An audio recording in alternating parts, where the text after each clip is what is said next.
ಊಟದ ವಿಚಾರ ಬಂದಾಗ ಒಂದು ವೈರಲ್ ಆಗಿತ್ತು. ರಘು ಅವರು ಚಪಾತಿನ ಗಿಲ್ಲಿಗ್ ಕೊಡದೆ ಇರೋಂಥದ್ದು. ಅದು ಎಷ್ಟು ಬೇಜಾರಾಗ್ ಮೇ ಬಿ ಮನೆಯಲ್ಲಿ ಏನೋ ಕಿತ್ತಾಟನೂ ಆಗಿರ್ಬೋದು ಅಥವಾ ಏನೋ ರಘು ಅವ್ರ ಪಾಡಿಗೆ ಅವ್ರು ತಿಂದಿರ್ಬೋದು ಅವ್ರ ಚಪಾತಿ ಇದೆ ಅಂತ. ಬಟ್ ಹೊರಗಡೆ ನಮ್ಮಿಂಗ್ ನೋಡೋ ಅಂತ ಅದೊಂದೇ ಒಂದು ಕ್ಲಿಪ್ಪಿಗೆ ರಘು ಯಾಕೆ ಹಿಂಗಾಗೋದ್ರು? ಅಂದ್ರೆ ನಿಮ್ಮ ವಿಚಾರಕ್ಕೆ ಬರೋದಾದ್ರೆ ಈಗಂದ್ರೆ ನೀವು ಹೆಂಗ್ ಮಾಡ್ತೀರಾ ಅಂದ್ರೆ ಓಕೆ ಕೊಟ್ಬಿಡೋಣ ಅವ್ರು ತಿಂದ್ರೆ ನಮ್ಗೆ ಹಸು ತಡ್ಕೊಳ್ಳೋ ಕೆಪಾಸಿಟಿ ಇದೆ ಅಲ್ವಾ ಅಂತ. ಬಟ್ ರಘು ಆ ಕ್ಷಣಕ್ಕೆ ಆತರ ಯೋಚನೆ ಮಾಡ್ಲಿಲ್ವಾ ಅಂತ ನಮ್ ಕಣ್ಣಿಗೆ ಯಾಕೆ ಆತರ ಕಾಣಿಸ್ತು? ರಾಶಿಕಾ ಬಂದಿದ ತಕ್ಷಣ ಅವ್ರ ಪಾಡಿಗೆ ಅವ್ರು ಎತ್ಕೊಂಡ್ ತಿಂದ್ರು. ಆ ವಿಡಿಯೋ ನೀವು ನೋಡಿರ್ತೀರಾ ಅನ್ಸುತ್ತೆ. ಆ ಸಿಚುವೇಶನ್ ಏನಾಯ್ತು ಅಂತ ನೋಡಿಲ್ಲ ಏನಾಗಿದೆ ಅಂತ. ಬಟ್ ನಾನ್ ನೋಟಿಸ್ ಮಾಡಿರಂಗೆ ಹೇಳ್ತೀನಿ, ಸಿಚುವೇಶನ್ ನಾನು ಕರೆಕ್ಟ್ ಆಗಿ ನೋಡಿಲ್ಲ. ಬಟ್ ಯೂಶಲಿ ಏನಾಗ್ತಿತ್ತು ಅಂದ್ರೆ ರಘು ಅವ್ರಿಗೆ ಇಲ್ಲಿಗೆ ತುಂಬಾ ಕೊಟ್ಟಿದ್ದಾರೆ. ಒಬ್ರಿಬ್ರು ತುಂಬಾ ಸಲ ಎತ್ಕೊಂಡೋಗಿ ತಿನ್ನೋದು ಅವೆಲ್ಲ ಮಾಡಿದ್ದಾರೆ. ಆಮೇಲೆ ಗಿಲ್ಲಿ ಏನಂದ್ರೆ ಫಸ್ಟ್ ಅವ್ನ್ ತಿನ್ಬಿಡ್ತಾನೆ ಆಯ್ತಾ. ಇವಾಗ ರಘು ಅವ್ರ ವಿಷಯದಲ್ಲಿ ಪಾಪ ಅವ್ರು ಅಡ್ಗೆ ಮಾಡ್ತಿರ್ತಾರಲ್ಲ, ಅವರು ಕೊನೆಯಲ್ಲಿ ಎಲ್ರಿಗೂ ಆದ್ಮೇಲೆ ತಿನ್ನೋಣ ಅನ್ಬಿಟ್ಟು ಅವ್ನ್ ಫಸ್ಟ್ ಆಫ್ ಆಲ್ ಅವ್ನ್ ಪಾಲ್ ತಿನ್ಬಿಟ್ಟಿರ್ತಾನೆ ಅನ್ಕೊಳ್ಳಿ. ಲಾಸ್ಟ್ ಅಲ್ಲಿ ಹೋಗ್ಬಿಟ್ಟು ಹಾಕೊಂಡ್ ತಿನ್ನೋಣ ಗುರು ಅಂತ ಹಿಂಗ್ ಕೂತ್ಕೊಂಡ್ ತಿಂತಾ ಇರ್ತಾರೆ. ಅವಾಗೂ ಕೊಡು ಕೊಡು ಕೊಡು ಅಂದಾಗ ಏನಾಗುತ್ತೆ, ಇವಾಗ ಎಷ್ಟೆಲ್ಲ ಕೊಡ್ಲಿ ನಿನಗೆ ಅಂತ ಬರುತ್ತೆ ಅಷ್ಟೇ. ಯಾವತ್ತೂ ಅವ್ರ ಅನ್ನ ಕೇಳಿದ ತಕ್ಷಣ ನಾನು ಕೊಡಲ್ಲ ಅಂತ ಹೇಳಿಲ್ಲ. ಇನ್ಫಾಕ್ಟ್ ಮೊನ್ನೆ ಧನುಷ್ ಜೊತೆನೂ ಜಗಳ ಆಯ್ತು, ಇನ್ ಸ್ವಲ್ಪ ಹಾಕಿ ಸರ್ ಅನ್ನೋ, ಇಲ್ಲ ಅಷ್ಟೇ ಹಾಕೋದು ಅಂತ ಹೇಳೋದು. ಅವಾಗ ಅಷ್ಟು ಕೊಂಡಿದ್ದಾಗ ಎಲ್ರಿಗೂ ಕೋಪ ಬರುತ್ತೆ. ಅಟ್ ದ ಸೇಮ್ ಟೈಮ್ ಅವ್ರ ಪರ್ಸ್ಪೆಕ್ಟಿವ್ ಅರ್ಥ ಮಾಡ್ಕೋಬೇಕು.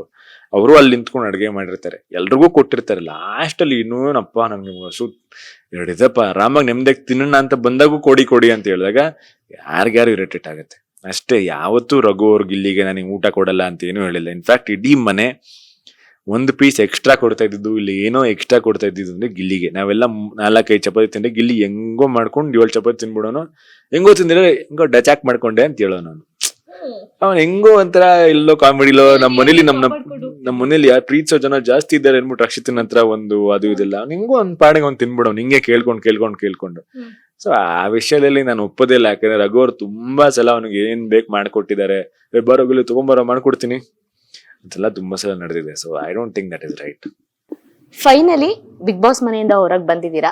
ಇನ್ನೂ ಜಾಸ್ತಿ ದಿನ ಇರ್ಬೇಕಿತ್ತು ಅಂತ ಅನ್ಸಿತ್ತ? ಅಂದ್ರೆ ನೀವು ಬಿಟ್ಟು ನಿಮ್ಮನ್ನ ಬಿಟ್ಟು ಈ ವಾರ ಬೇರೆ ಯಾರಾದ್ರೂ ಎಲಿಮಿನೇಟ್ ಆಗ್ತಿದ್ರು ಅಂತ ನೀವೇನಾದ್ರು ನಿರೀಕ್ಷೆ ಮಾಡಿದ್ರ? ನಾನು ಈ ವಾರ ಬರ್ತೀನಿ ಅಂತ ಅನ್ಕೊಂಡಿಲ್ಲ. ಯಾಕಂದ್ರೆ ನನ್ನ ಕೈಯಲ್ಲಿ ಏನಿತ್ತು ಆ ಶಕ್ತಿ ಮೀರಿ ನನ್ನ ಟಾಸ್ಕ್ ಗಳಲ್ಲಾಗ್ಲಿ, ಇವಾಗ ಕ್ಯಾಪ್ಟನ್ಸಿ ಟಾಸ್ಕ್ ಎಲ್ಲೂ ಗೆದ್ದೆ. ಆಮೇಲೆ ಒಬ್ಬರನ್ನ ಸಪೋರ್ಟ್ ಮಾಡೋದಾಗ್ಲಿ, ಎಲ್ಲೆಲ್ಲಿ ಬೇಕು ಮಾತಾಡೋದ್ರಾಗ್ಲಿ, ಇವಾಗ ಒಂದು ಚಟುವಟಿಕೆ ಕೊಟ್ಟಾಗ ನಾನು 100% ಎಫರ್ಟ್ ಆಗಿ ಮಾಡಿದೀನಿ. ನಾಮಿನೇಷನ್ ಅಂತಿದ್ದು ಪ್ರತಿ ಒಂದರಲ್ಲೂ ರೀಸನ್ಗಳು ಹುಡ್ಕೊಂಡು ಆದಷ್ಟು ಕ್ಲಿಯರ್ ಆಗಿರೋದು, ನನ್ನ ಕೈಯಲ್ಲಿ ಏನಿತ್ತು ರೂಲ್ಸ್ ಫಾಲೋ ಮಾಡ್ಬೇಕಾಗಿತ್ತು ಎಲ್ಲ ಮಾಡಿದೀನಿ ನಾನು. ನನಗೆ ಅನ್ಸುತ್ತೆ ಒಂದೊಂದ್ಸಲ ನಾನು ಎಲ್ಲೂ ಡೌನ್ ಆಗಿದ್ದು ಯಾವಾಗ ಅಂದ್ರೆ ಮೇ ಬಿ ಮಾತಾಡಿಲ್ದಿರೋದ್ ಬಿಟ್ಟು ಅವ್ರು ಕೊಟ್ಟಿರೋ ಪ್ರತಿಯೊಂದು ಟಾಸ್ಕ್ಗಳು ನನ್ನ ಇನ್ವಾಲ್ವ್ಮೆಂಟ್ 100% ಇದೆ. ಇವಾಗ ಕ್ಯಾಪ್ಟನ್ ಆಗೋದು ಇಸ್ ವೆರಿ ಇಂಪಾರ್ಟೆಂಟ್. ಆಮೇಲೆ ಸುಮ್ನೆ ಲಕ್ಕಿಂದ ಕ್ಯಾಪ್ಟನ್ ಆಗ್ತಾರೆ ಅಂತ ಹೇಳಲ್ಲ. ಎಫರ್ಟ್ಸ್ ಹಾಕ್ಲೇಬೇಕು, ಅಲ್ಲಿ ಗುದ್ದಾಡ್ಲೇಬೇಕು, ಅಲ್ಲಿ ಏನೋ ಒಂದು ಸ್ಮಾಲ್ ಸ್ಟ್ರಾಟಜಿ ಯೂಸ್ ಮಾಡೇ ಗೆಲ್ಬೇಕಾಗತ್ತೆ. ಹಂಗೆ ತಾನೇ 3-4 ಟಾಸ್ಕ್ ಕಟ್ಕೊಂಡು ಕ್ಯಾಪ್ಟನ್ಸಿ ಬಂದಿದ್ದು. ಸೊ ನನ್ನ ಪ್ರಕಾರ ಆ ವೀಕಲ್ಲಿ ನಾನು ತುಂಬಾ ಚೆನ್ನಾಗಿ ಆಡಿದ್ದೆ, ಎಲ್ಲೆಲ್ಲಿ ಬೇಕಲ್ಲಿ ಮಾತಾಡಿದ್ದೆ, ಮೆಂಟಲ್ ಟಾಸ್ಕ್ಗಳು ಮಾಡಿದ್ದೆ. ಸೊ ಆಮೇಲೆ ಕ್ಯಾಪ್ಟನ್ ಆಗಿ ಹೊರಗೆ ಬಂದೆಲ್ಲ ಐ ಫೀಲ್ ಹ್ಯಾಪಿ ಓನ್ಲಿ. ಅಂದ್ರೆ ನನ್ನ ಕೈಯಲ್ಲಿ ಏನಿತ್ತು ಶಕ್ತಿ ಮೀರಿ ಆಡಿ ಒಂದು ಕ್ಯಾಪ್ಟನ್ ಆಗ್ಬೋದಾಗಿತ್ತು. 2 ಸಲ ಕ್ಯಾಪ್ಟನ್ ಆದೆ, ಕ್ಯಾಪ್ಟನ್ ಆಗಿ ಹೊರಗೆ ಬಂದೆ.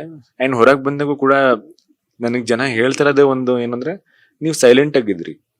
ಓಕೆ, ಸೈಲೆಂಟ್ ಆಗಿದ್ದು ಪಾಸಿಟಿವ್ ವರ್ಡ್. ಸುಮ್ನೆ ಯಾರು ಬಂದ್ಬಿಟ್ಟು ನೀನು ಸುಮ್ನೆ ಕಿರ್ಚಾಡ್ತಾ ಇದ್ದೆ, ಸುಮ್ನೆ ಡ್ರಾಮಾ ಮಾಡ್ತಿದ್ದೆ ಅಂತೇನು ಹೇಳಿಲ್ವಲ್ಲ.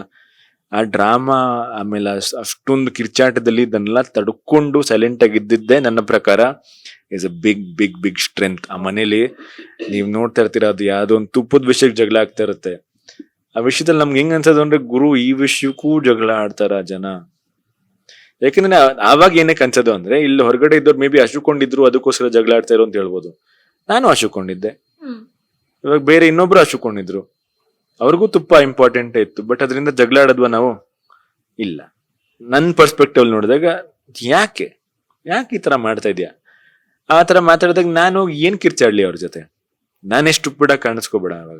ಅವಾಗ ಆ ವಿಷಯಗಳಲ್ಲಿ ನಾನೆಲ್ಲೋ ಮಾತಾಡ್ಲೇ ಇಲ್ಲ. ಏನಕ್ಕಂದ್ರೆ ನನಗೆ ಸ್ಟುಪಿಡ್ ಅಂತ ಅನ್ಸೋದು. ಇದಕ್ಕೂ ಒಂದ್ ಜಗಳ ಆಡ್ಬೇಕಂತ ಅನ್ಸೋದು, ಅದಕ್ಕೆ ಮಾತಾಡ್ಲಿಲ್ಲ. ಸೊ ನನ್ಗೆ ಎಲ್ಲಿ ಬೇಕು, ಯಾರ ಪರ ನಿಲ್ಬೇಕು, ಯಾರೋ ತಪ್ಪು ಮಾಡ್ದಾಗ ಮಾತಾಡಿದೀನಿ. ಐ ಫೆಲ್ಟ್ ನಾನೊಂದು ಕಂಪ್ಲೀಟ್ಲಿ ನನ್ನ ಜರ್ನಿ ನಾನು ಎಂಜಾಯ್ ಮಾಡ್ಕೊಂಡ್ ಬಂದೆ ಅಂತ ಅನ್ಸುತ್ತೆ.